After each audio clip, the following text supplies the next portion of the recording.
Yo, yo, yo, yo. Hey, guys. Welcome to the 500th episode of the Best Practices Show podcast. My name is Kirk Behrendt. I'm so crazy grateful that you guys are listening. This started with a dream, just a thought that we would get the best thinkers, the best teachers, the best dentists, the best coaches, the best dentists, the best dental professionals anywhere, and ask them, how you doing what you're doing? And learn best practices from best practices and pass that information along to you so that you could create a better practice and a better life. And thus, the Best Practices Show podcast was born. So again, the 500th episode. I can't thank you guys enough. We're having a blast. And we've got like a bajillion more episodes to create for you. So keep showing up and we'll keep bringing value.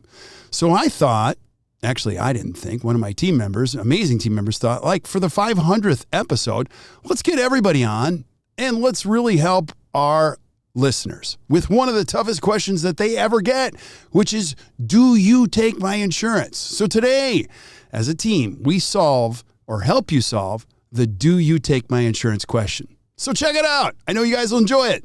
And we'll see you soon.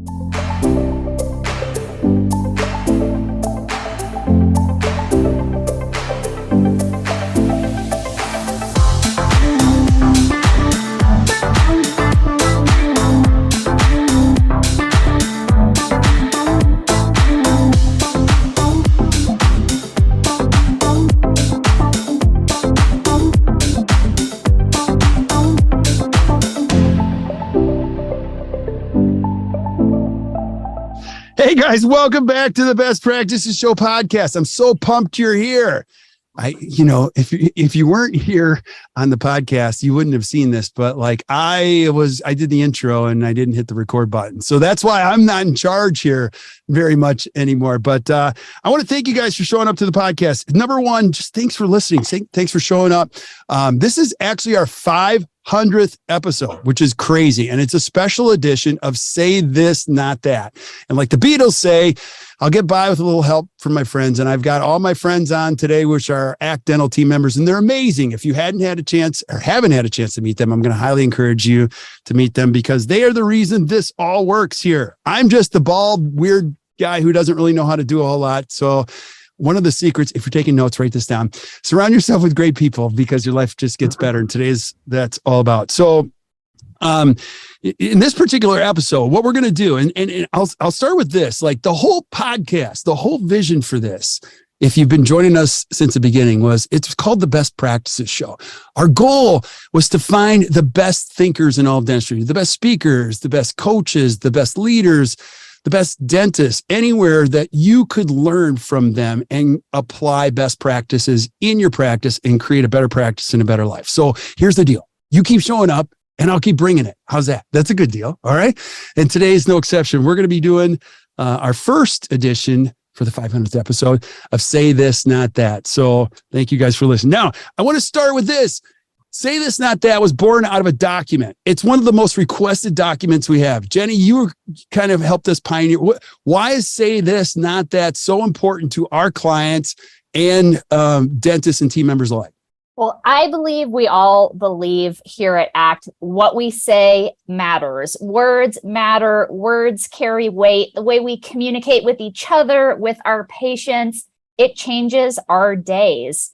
And as coaches, we've all been in a practice where we've been standing up front or outside of an operatory and we've heard someone say something and we go, oh, please don't say that. And we have a million pieces of paper and notes all over the place saying, gosh, if a team member just changed this or just changed this, how much better would the practice be?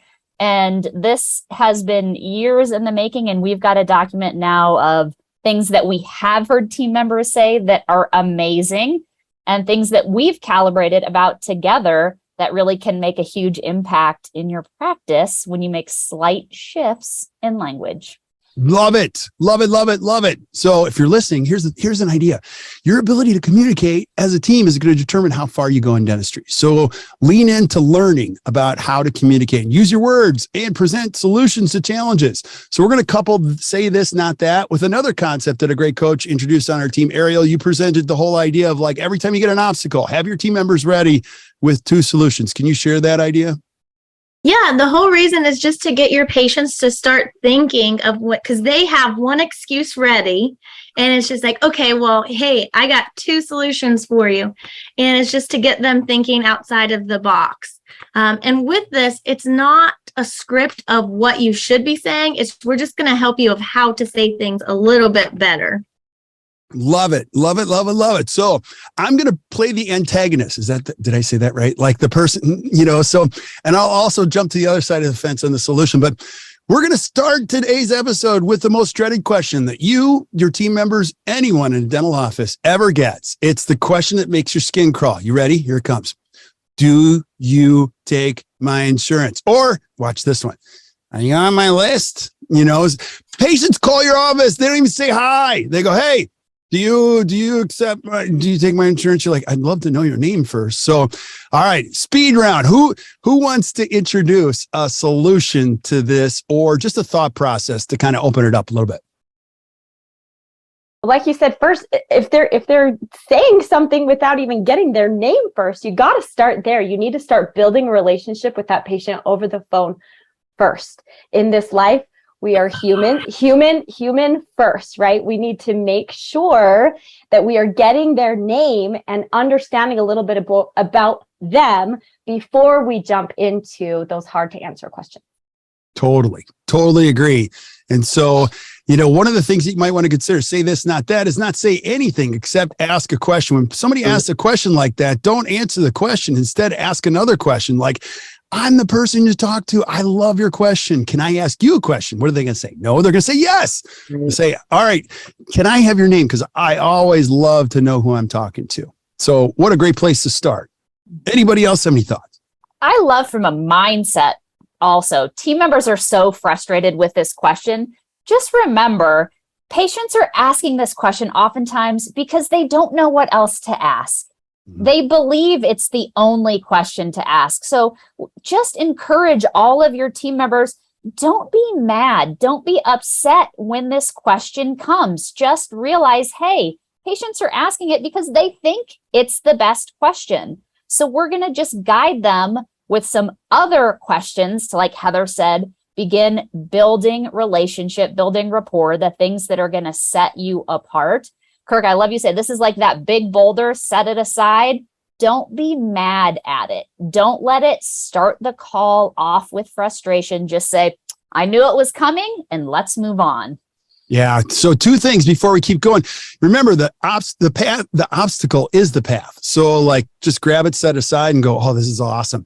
Secondly, remember, if you're taking notes at home, write this down. Like whoever's asking the question is controlling the conversation, not in a weird way, but you're guiding the conversation. If the patient's asking all the questions, they're guiding the entire conversation. You want to thoughtfully lead the conversation. The best way to do that is with questions. You're also going to transition it very much to the thinking side of the brain, which is a whole nother episode of the podcast, but that's a good thought process. Any other thoughts on this question? What I would add to that, go ahead, Dina. Go ahead. What I would add to that is patients, like Jenny said, they don't know what to ask. And if the answer is that you are not on the list, that doesn't mean that they aren't going to come. So that point of asking more questions to understand more and go into it with the attitude that this is a great place to be, no matter what the answer is, people are still going to come here and want to be a patient here. Letting them know that you can help them, right? Yeah. Like that they've called the right place regardless of the situation, giving them that confidence that they've called the right place. Yeah. Because 99.9999% of people that don't accept the insurance, this is how it goes. Well, we don't really participate. We just put down less. And this is what the patient hears. No. Well, no. And we don't want to have them hear that. We want them to experience something different. Secondly, gosh, I just love being the commentator on this whole thing because like, I'm a weirdo. I love this stuff. I could talk all day. They think this is going to be a 30-minute podcast, but I tricked them into talking this for 2 hours. What you're actually doing by doing what our amazing coaches have already shared is you're transitioning this from a transactional relationship to a very relational type conversation. I can already tell by the tone, the question, 2 minutes into it, this is somebody who really wants to help me. Instead of sell me or tell me you can't use it here. So keep that in mind also. And you don't know how to help them if you don't know why they called. So, when you ask, even on our document, the first question suggestion there is, oh, it sounds like you're looking for a new dentist. Yeah, I'm looking, somebody told me I need to have an implant or, then now you're getting some more information and you can cater your solutions to the problem that they have. And to Robin's point, it doesn't necessarily mean that if the answer is no, that they're not going to come here. I mean, chances are if they need an implant, it doesn't matter where they go, they're going to exhaust that insurance anyway. So I think it's really good to find out as much information as you can so that you can provide them solutions to their questions. Absolutely. Yeah. And I have so many questions. So I'm going to ask a lot of the questions. So let's take the whole gamut of this. So if you're a listener and you're 100% PPO, is there a different way of asking these questions or thinking about it than when you're, completely out of network? Barrett, go. I think in dentistry, we get all hot and bothered about this question. And, piggybacking a little bit on what Jenny said, the reason the patient's asking it in the first place is we've been trained through medical insurance that we can only go to doctors that take our insurance. And in dentistry, it's totally different. So, like Jenny said, don't be so bothered by the question. Second, assume that the patient knows almost nothing about dental insurance and how it actually works. So there's not a hidden agenda to that question. The patient is simply saying, I have insurance. I'd like to utilize it. I've heard that you're a good dentist. I want to come to you. And so it's so easy to set that boulder aside and say, as a PPO dentist, as a fee-for-service dentist, we say, we work with most insurances. I will find that out for you. But first, I needed to find out a little bit more about you. 1, what is your name? 2, why us? Why now? So what brought you here? What's on your mind? What are your values? What are your goals? Okay, let's look into the insurance. And then we can, and I'm sure we're going to go down this road about all the different, verbiage, strategies to talk about it. Being an admin at a dental office is super hard.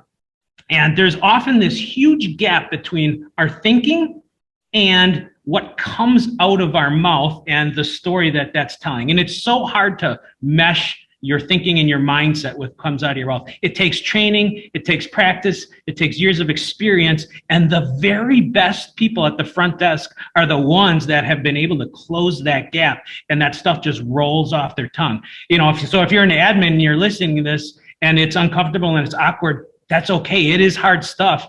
And some of the tools and the verbiage you're going to hear today, once you put that into your armamentarium, you're going to close that gap. And once you close that gap between your thinking and what comes out of your mouth, it gets a lot more fun and a lot easier to be a dentist or work in a dental office.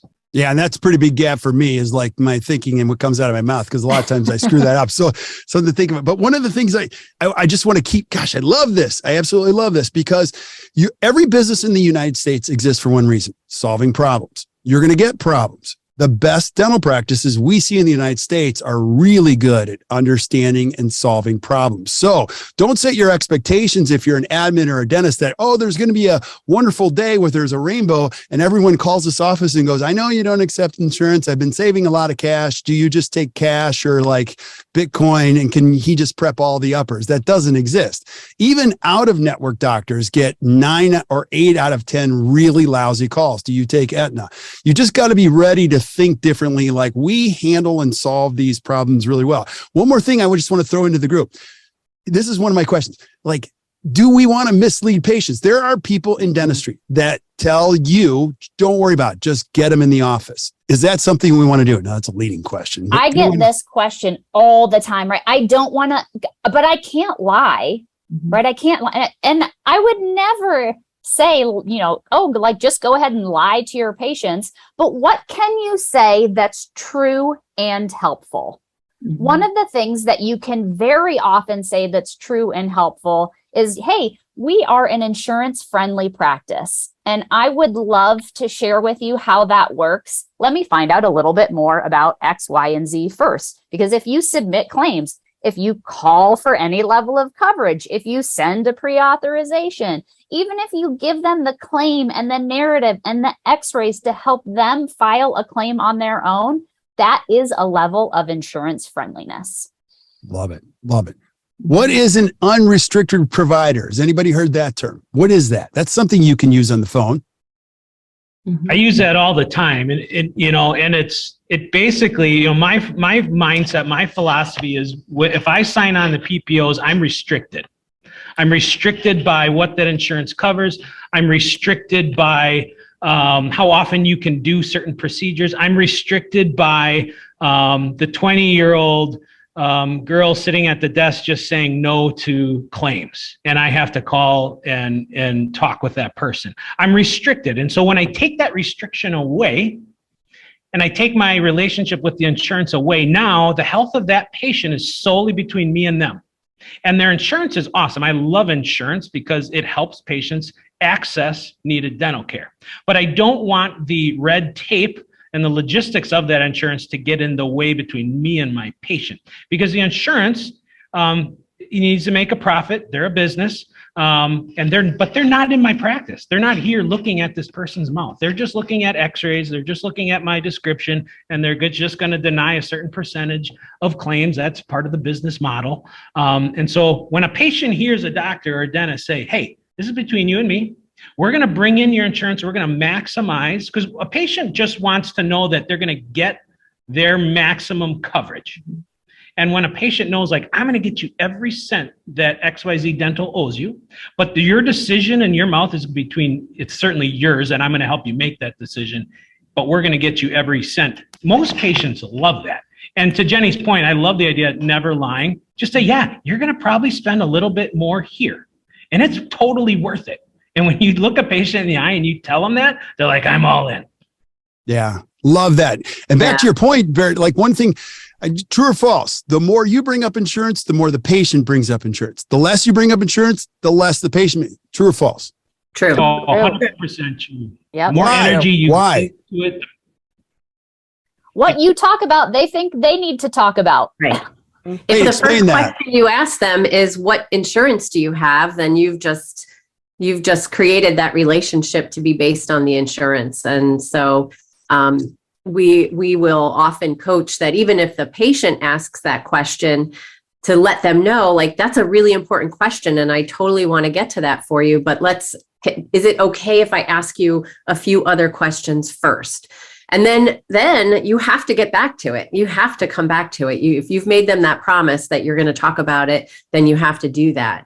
But I think that's amazing. And I think to have that mentality that Barrett was just talking about, that, we love insurance. We actually love when our patients have a benefit. That's amazing. And I think it's really good to let the patients know how lucky they are, and say, there's a percentage of our patients who don't have that benefit. So you're really lucky, Mrs. Jones, because guess what? There's going to be $1,500 of this treatment plan that your insurance is going to help to cover for you. And so I think that's such a mind shift, instead of, having the patient call and then going, Aetna, Yeah. So Jenny said before, words matter. And across this nation, what happens in a lot of dental offices, say, Mrs. Jones, you need a crown, but you're out of coverage. They're not going to cover that till next year. So we should probably wait. So instantly and that may come from the dentist, unfortunately it probably does. A lot of times it's coming from the team because they haven't been calibrated on mindset and philosophy. Oh, the words matter. So what story? There's a gap, right, between, again, our thinking and what comes out of our mouth. So what is the patient hearing? The patient is hearing that I can't do dentistry unless my insurance covers it. They didn't give that story. The dental team or the dentist gave that story. And now that patient is ingrained to that thinking when they normally probably weren't thinking that way when they walked into the office. Adriana, you have some great verbiage, unrestricted provider. Can you share that? Because I love what you typed Yes. there. Yeah, so I just heard, it must have been from one of you last week. I'm sorry, my memory doesn't remember exactly who it came from. So probably all of you with the unrestricted provider. So when the pushback I get from a lot of my admin team is, how much time do you think I have to have this huge conversation? I don't want you to. I just want you to be able to say, we at Mr. Awesome, Dr. Awesome Dental, we are an unrestricted provider. Let me tell you what that means and how we can work with your benefit plan here in our practice. So that way you're kind of cutting off some of that negativity, but you're not diving so deep into why you don't, participate with all the big boys. Yeah. Adriana, you said a really key word there. You said benefit plan, right? I know it's been making me itch a little bit. When we Explain that. Wait, you got to explain that. Explain that. So this is something I try to take myself back to. And when I talk to my teams, I say, listen, we have to switch our brain off. When I walk into a medical office, if I call the optometrist that I do not go to often enough, I don't know what to say when I call. I don't know what kind of appointment to ask for. I'm just like, I have this insurance. Do you take it? Just like a dental patient does to our practice. So we try to switch our brains to, we have no dental experience. How would you feel calling this practice? And what type of language would you like to hear as the person on the other end? And we'll go through that whole scenario because that is the key piece. Like Jenny has said, Heather, Chris, it's relationship based. And we want to know why they're really calling us and how we can help them with their benefits, not medical insurance. Totally different worlds. And there's no education on it. You're like, when you start working, you're handed this package of benefits and you know nothing about it. So all they know is they're calling because they have XY dental to use. I'm going to use this. This says 2 free. I get 2 free. Absolutely. And Chris, you put in the feed benefits versus insurance. Anything you would add to what AB said so well? It's just exactly that. People have a preconceived idea of what insurance is based on their medical insurance.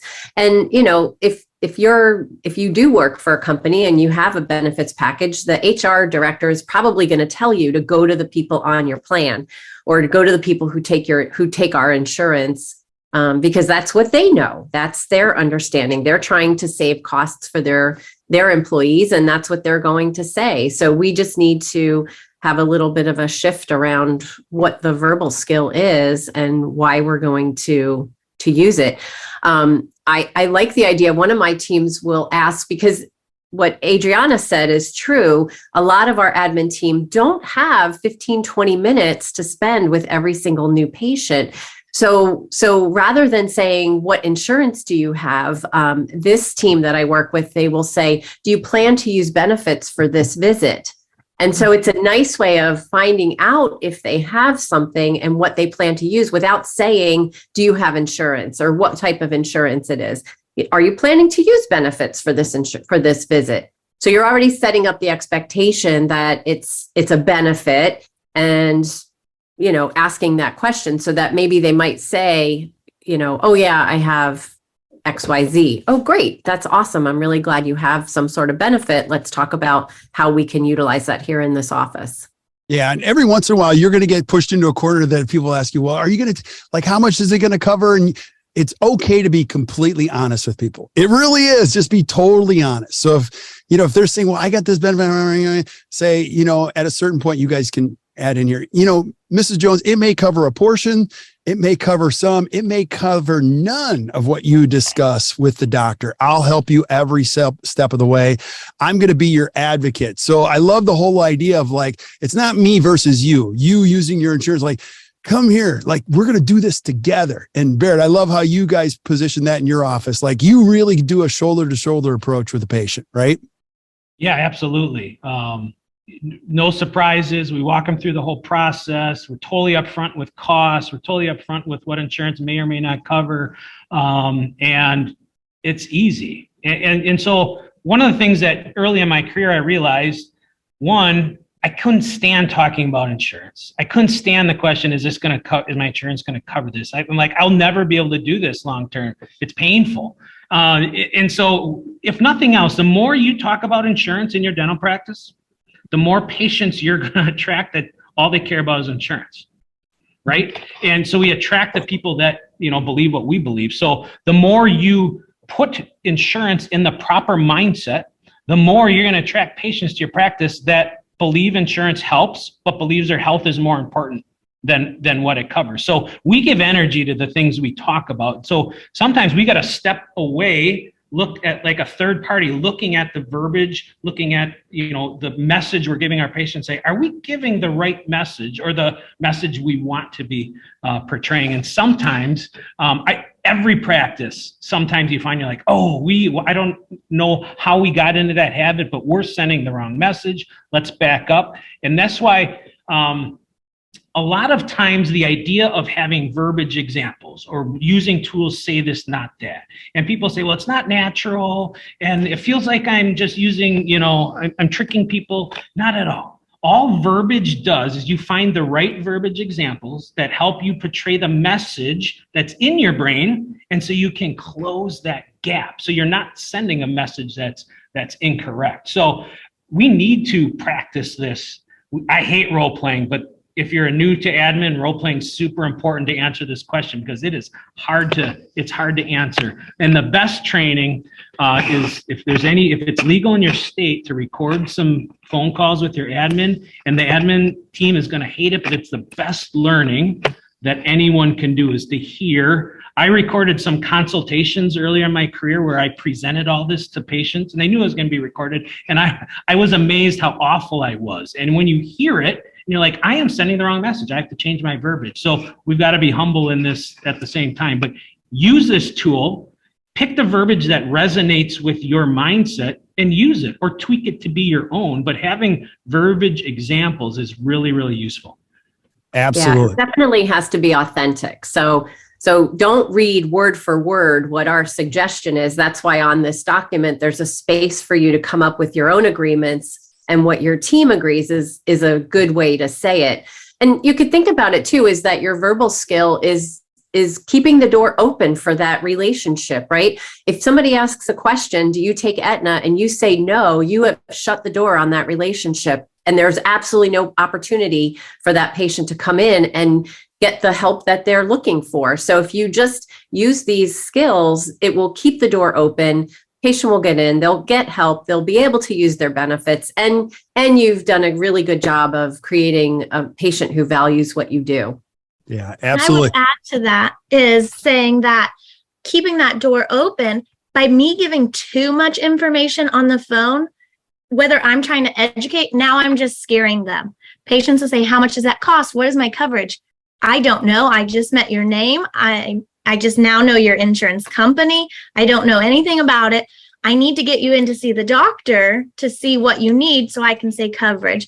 Because if I say, oh, don't worry, that crown's covered at 50% and it's not, well, now they're going to be upset. Or they may not even need a crown. Maybe they get, something else and they get 80% coverage. I really can't answer that without knowing you as a person and what you need. So just be careful of giving too much information. Don't lie and don't, tell them, incorrect information, because you need to get them in, but you can't, give them too much without knowing. Even if they say, I need an extraction, we don't know that's true until the doctor does a treatment plan.